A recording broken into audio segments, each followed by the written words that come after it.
Ojla, sem Katica, članica Društva kmečkih žena in deklet v Bohinju in spet bomo zakuhali nekaj po bohinjsko.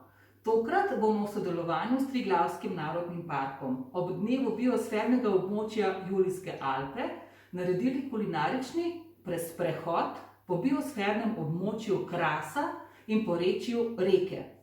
Nekako se bomo seznanili s kulinariko Brkinov.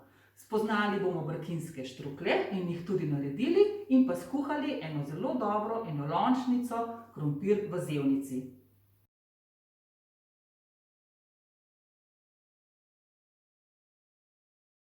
Takole, lotimo se prve jedi. To je krompir v zevnici. Pravzaprav je to zelo enostavna jed. Ima dve sestavini, osnovni krompir in pa zelje. Zanimivo pri tej jedi je, da se bo krompir in zelje skupaj skuhal. In če ste to že prej skupaj delali, če ste kuhali kdaj to skupaj, veste, da se krompir ne skuha. Zato, ker krompir naredi eno tako lupino okrog, ker je pač ima zelje kislino. In zato se ne bo skuhal, bo se samo noter skuhal, okrog bo pa kompakten. Tako, da se kar lotimo. Krompir smo narezali na kocke, ga bomo dali kar kuhati. In pa takoj, kot sem rekla, dodamo kislo zelje. Razmerje je približno 1:1, saj veste, včasih niso nikoli tehtali, tako da to kar takole lahko skupaj damo. Začinimo, posolimo, dodamo malo celega popra in pa lovorove liste. To jed so na Brkinih postregli kot neko predjužino. To se pravi kot neko dobro malco za kosce, ker je bilo to dosti močno. Ker kot boste videli, bomo mi na koncu to še orang zabelili, tako da ne bo to samo krompir pa zelje, ampak bomo tudi še zabelili s kakšno dobro zabelo.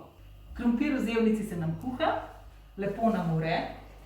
Vreti mora tam 40-50 minut. Tako kot sem rekla, krompir se ne bo razkuhal, krompir bo naredil neko kožo okrog oziroma bo trdo okrog, noč se bo pa skuhal. In lahko kuhate tudi 3 ure, 4 ure in bo ostal isto kompakten. Ko bomo mi našo juho postregli, jo bomo seveda fajn zabelili. In sicer jo bomo zabelili z ocvirki in pa s kraško panceto. Tukaj naj povem, da kraška panceta ni avtohtona na našem biosfernem območju Krasa in porečje Reke, ampak je dejansko lokalno najbolj znana na matičnem Krasu. Je to del Krasa, ampak na matičnem Krasu so pa te sestavine, kot so kraška panceta, kraški zašink, sploh pa poznan kraški pršut, so pa dejansko doma na matičnem Krasu.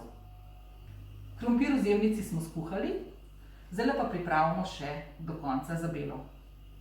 Vzamemo ocvirke, damo pogreti.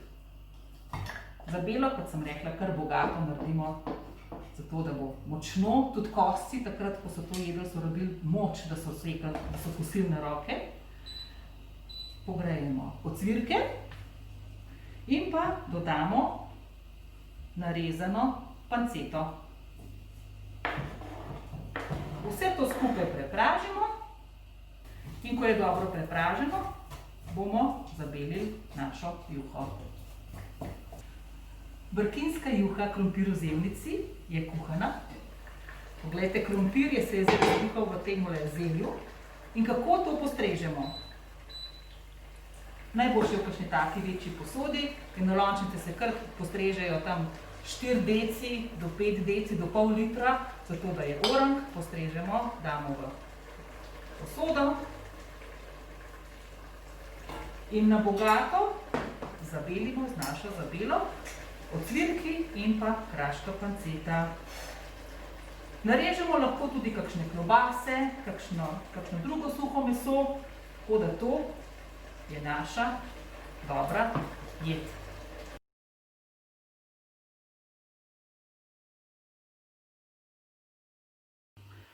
Brkinski štrukli. Zelo preprosta jed, ampak zelo dobra.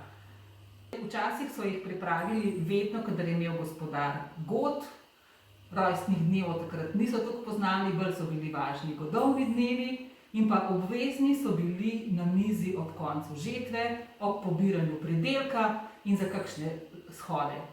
tako da se kar lotimo dela. Pripravili bomo nadev. Za nadev uporabimo maslo, ki ga raztopimo. Maslo oziroma maščobo, lahko vzamemo mast, lahko olje, ampak najboljši okus nam bo vseeno res dalo maslo. Maslo stopimo in da naredimo zelo dober nadev, bomo dodali sladkor. Kar na maslo bomo malo naredili karamel, to se pravi, da bo malo rjav ratel.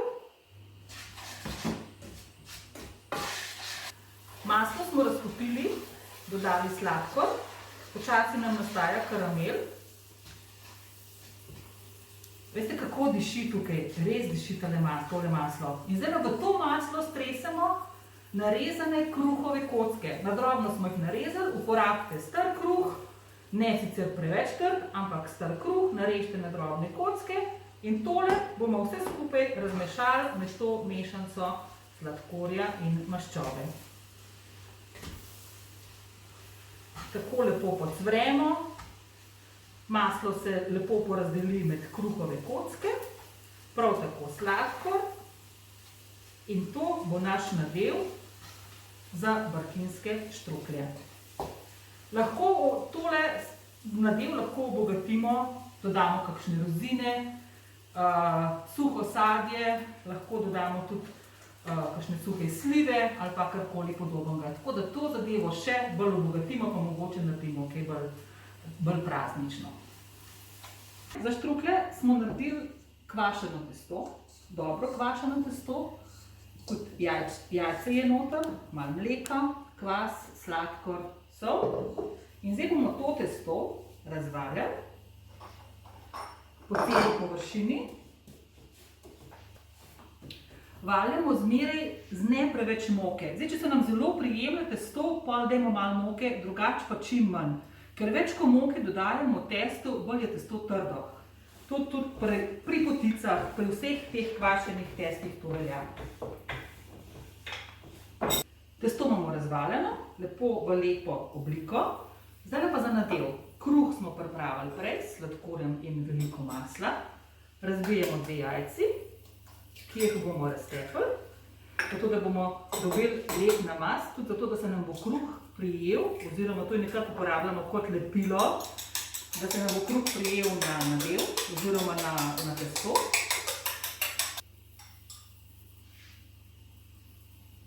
Jajca premažemo po testu, kar bogato, kar vse bomo porabili.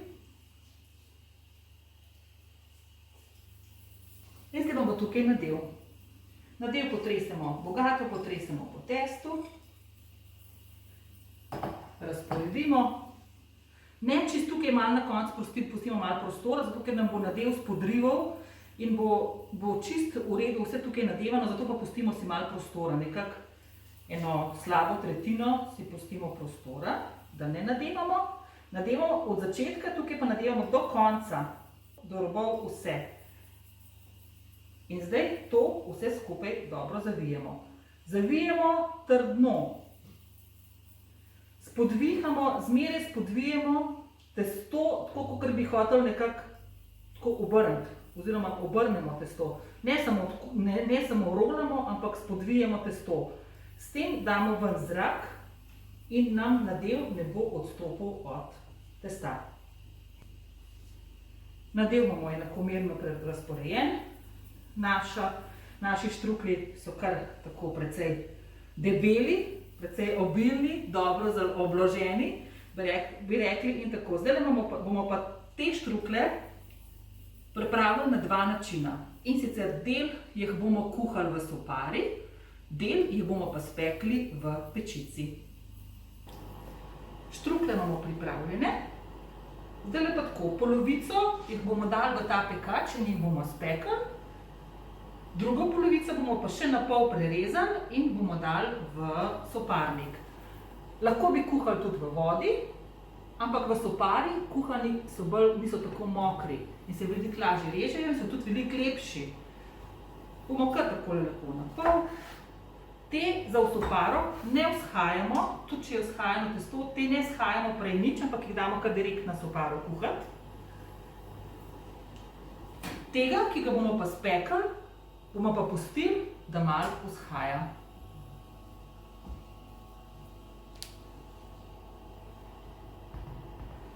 Kuhamo 30 minut, štrukelj nam je lepo vzhajal. Preden ga damo v pečico, ga bomo premazali z jajcem. Malo jajčka smo prej prišparali od nadeva. Takole. In kasneje, to se pravi, ko premažemo z jajcem, šele potem prešpikamo štrukelj in sicer do tal, to se pravi do dna posode. To je zato, da pride zrak do vseh sestavin v štruklju. Damo v ogreto pečico, 175 stopinj, 25 do 30 minut. Naše kulinarično popotovanje po biosfernem območju Krasa in porečju Reke je zaključeno. Pred nami so jedi, poglejte kako čudovito, škoda, da ne morete vonjati, ker res diši. Brkinski štruklji, prvi so kuhani na sopari, drugi pečeni v pečici in pa dobra juha in lončnica, kakorkoli že rečemo, krompir v zevnici. V te kraje pejte poskušati tele jedi. Pa ne samo to, oni imajo tudi zelo dober med, sadni jabolčni sok, brkinski slivovec in pa kraški brinjevec.